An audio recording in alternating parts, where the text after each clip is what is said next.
Some of you may be asking, why are we here today? In other words, what are we here for, and why is this topic important to all of us? In this first module, we will be providing you with a brief overview to answer two key questions. What is the story so far? And how does the post-2015 process differ from the one resulting in the MDGs? By answering these two questions, we will introduce the key differences in how the MDGs and the post-2015 development agenda were crafted. Up first, what is the story so far? The post-2015 development agenda is the result of the convergence of two processes. This coming together was initiated by a consensus that emphasized the need to combine the processes surrounding the completion of the MDGs with those that were the outcome of the Rio Plus 20 conference.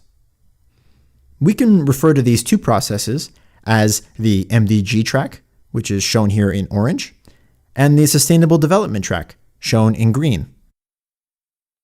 Emerging from a series of international summits on various aspects on human development held in the 1990s, the MDG track was primarily about social development, with poverty eradication as its primary objective. The concept of sustainable development was introduced into the intergovernmental discussions around the same period in the context of processes focusing on the development-environment nexus. Although all the three dimensions of sustainable development were part of the concept from the outset, the discussions and the follow-up within the Sustainable Development Negotiations track emphasized the environmental dimension. Over the last 2 years, the inputs from both of these tracks were synthesized to form a single, universal, and comprehensive development agenda, now known as the Post-2015 Development Agenda, shown in blue on this timeline. This new transformative agenda integrates the three dimensions of sustainable development in a balanced way and calls for a new approach based on a number of principles that will guide its implementation. In short, many involved in the negotiations came to the common conclusion that the core objectives of both tracks, poverty eradication and sustainable development, are intrinsically linked. Therefore, a unified set of goals and a universal agenda had to be created using the inputs from both tracks. We'll revisit this process in detail as we move through the timeline. To make things clear before we begin, let's add an indicator of where we are today. You'll notice that there are milestones already showing on the timeline. We'll zoom in closer on each one as we move along. Now let's take a look at each of the two original tracks. To keep things brief, we will present the major milestones along each track, but remember that there is plenty more that happened behind the scenes. Let's begin with the MDG track. It's important to remember that the MDG track had a focus on social development, particularly on poverty eradication. It was formalized in the year 2000 at the Millennium Summit with the Millennium Declaration. This declaration became the basis of the Millennium Development Goals. These 8 goals were established for a 15-year action period, meaning that they will be drawing to a close at the end of this year. In 2010, member states assembled for the UN Summit on the MDGs. The outcome of this meeting was a renewed commitment to achieve the goals by 2015, and a request to the Secretary General to prepare annual reports on progress towards the goals and produce recommendations for beyond 2015. This marked the beginning of consultations with various stakeholders on the post-2015 agenda by the Secretary General's high-level panel of eminent persons and the UN Development Group, which we'll discuss a little later on. Building on these first inputs, the Secretary General released a report entitled A Life of Dignity for All, which put forward a series of recommendations for future steps for the development agenda after 2015. Before we look at how the tracks came together, let's have a look at what happened up to this point on the Sustainable Development track. Like the MDG track, the Sustainable Development track served to catalyze global development. The difference with the Sustainable Development track is implied by its name. It focused on how development can be accomplished in a sustainable manner. In practice, and in the absence of a truly integrated approach to development, this division of responsibilities led to a situation where the negotiations under the Sustainable Development track focused more on the environmental dimension rather than on the other two. The 1992 Rio Summit became a milestone when world leaders committed for the first time to promoting sustainable development and agreed on an action plan, Agenda 21, and a number of main principles. At the same time, 3 major environmental conventions were open for signature to foster a change in the traditional approach to development. 10 years later, a major follow-up summit took place in Johannesburg, South Africa, commonly referred to as Rio Plus 10. The focus of this meeting was on producing a plan for implementation. The Johannesburg Summit reiterated the social and environmental objectives reflected in the MDGs and Agenda 21, and also recognized widening inequalities in the context of globalization. It contributed to the MDG 7, including through a target on sanitation, and spurred a number of voluntary initiatives. In 2012, world leaders met again in Rio de Janeiro, Brazil, for the Rio Plus 20 conference, and adopted an outcome document entitled The Future We Want. The main objectives of the Rio Plus 20 conference were to secure renewed political commitment to sustainable development, assess the progress to date and the remaining gaps in the implementation of the outcomes of major summits on sustainable development, and to address new and emerging challenges. Rio Plus 20 also addressed the integration of the 3 main dimensions of sustainable development, that is, economic, environmental, and social, through its 2 primary themes. Its first being a green economy in the context of sustainable development and poverty eradication, and the second being the institutional framework for sustainable development. Several mechanisms were created in follow-up to the Rio Plus 20 decisions, including the Open Working Group, tasked with the drafting of the Sustainable Development Goals, the Intergovernmental Committee of Experts on Sustainable Development Financing, with the aim to propose a financing strategy, and the High-Level Political Forum on Sustainable Development, to provide political leadership and to review progress on the implementation of sustainable development. Now that we've seen the key features of these 2 tracks before the convergence, let's see how they came together. Recall again why the tracks were merged. A consensus that the priorities of both tracks, being poverty eradication and sustainable development, are intrinsically linked, and therefore a single universal development agenda should be created.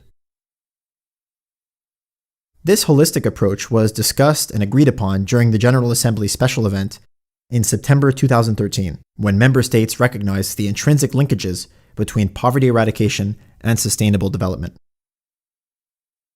As a result, they agreed to have one set of goals and to launch intergovernmental negotiations on the post-2015 agenda at the beginning of the 69th session of the General Assembly, which will culminate in a Heads of State Summit in September 2015.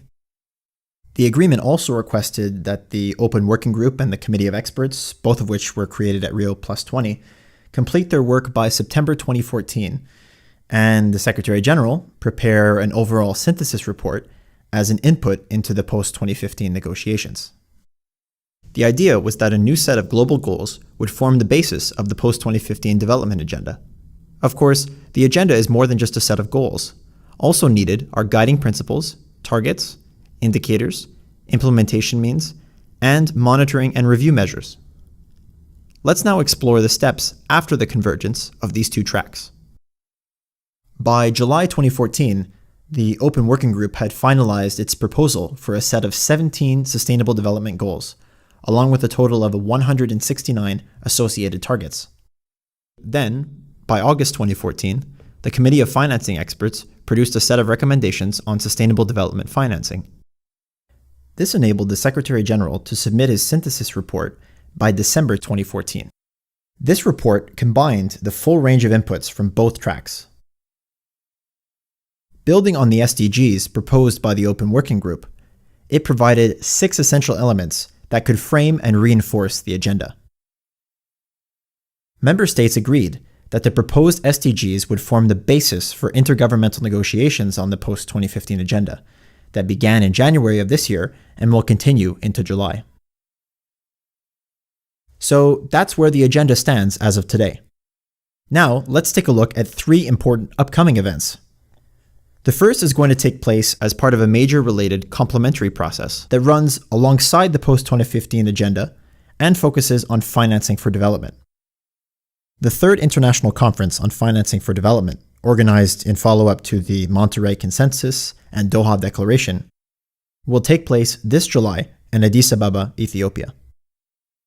Negotiators will likely be looking to find ways to increase resources and capacities for implementing sustainable development while creating an enabling environment and addressing its three dimensions: social, economic, and environmental. Then, in September, the post-2015 intergovernmental negotiations are due to culminate in a summit at the level of heads of state and government who will come together to agree on the agenda. The third event is part of another complementary process known as the United Nations Framework Convention on Climate Change, or UNFCCC, and its 21st Conference of the Parties, or COP21, which will be held in Paris from the 30th of November to 11th of December of this year. COP21 will include negotiations towards a legally binding global agreement on climate change. Such an agreement is explicitly mentioned in the proposed SDGs, and the UNFCCC is acknowledged as the primary forum for these negotiations. So there you have it, a quick look at the major milestones so far and what to expect in the near future. You should now be able to articulate how and why the MDG and Sustainable Development tracks came together and identify some of the main milestones in the post-2015 process. A prominent question we often hear is, how is the post-2015 process different from the one resulting in the MDGs? We'll be going into a bit more detail on the differences in scope and principles in Module 2, but for now we'd like to show you how the creation of the agenda was different from the MDG process. To begin, it's important to point out that the negotiations to draft the post-2015 agenda are being led by member states. The MDGs, on the other hand, were crafted as a standalone document by UN staff, drawing on targets from the Millennium Declaration, which in itself was adopted by member states. Where the post-2015 process differs even more is in how it enabled many groups of stakeholders to provide their inputs into consultations. Let's have a look at them now. In addition to member states, 6 broad groups of stakeholders can be identified who provided their inputs through, first, the consultations of the Secretary General's high-level panel of eminent persons, second, those facilitated by the UN Development Group, and third, consultations with major groups and stakeholders organized by member states. First, we have UN institutions. United Nations institutions provided their inputs through the UN Task Team, which is an interagency group of 60 UN entities and other international organizations. Next is business and industry. Business and industry contributed to the Open Working Group and post-2015 negotiations, owing to the fact that they're a part of the definition of major groups and other stakeholders.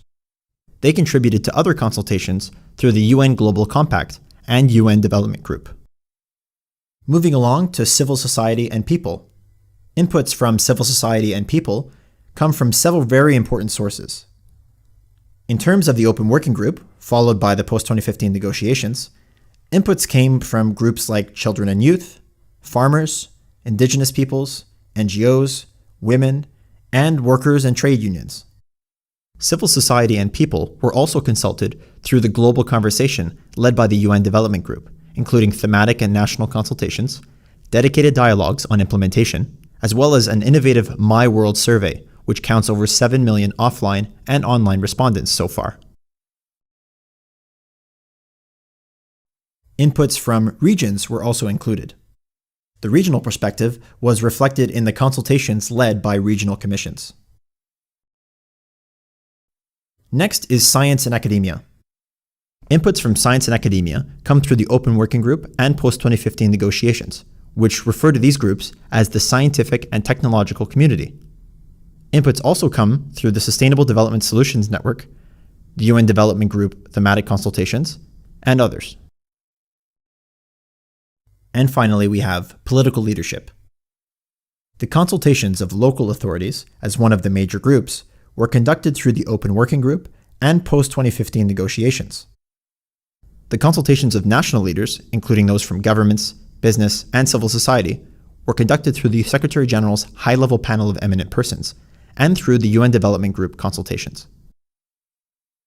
So you can see that this process involved the inputs of many groups, not just member states. It is this universal participatory process that has been so positively evaluated so far, considering the diversity of input, the hope is that these stakeholder groups will feel a stronger sense of ownership in the implementation stage. And with that, we hope we have answered the 2 frequently asked questions we showed you at the beginning. We hope you now have a strong desire to continue onward and learn a bit more about the principles behind the Post-2015 agenda and the Sustainable Development Goals themselves. And of course, we hope this will spark a discussion about how this will impact your work and development policies in your country for 2015 and beyond.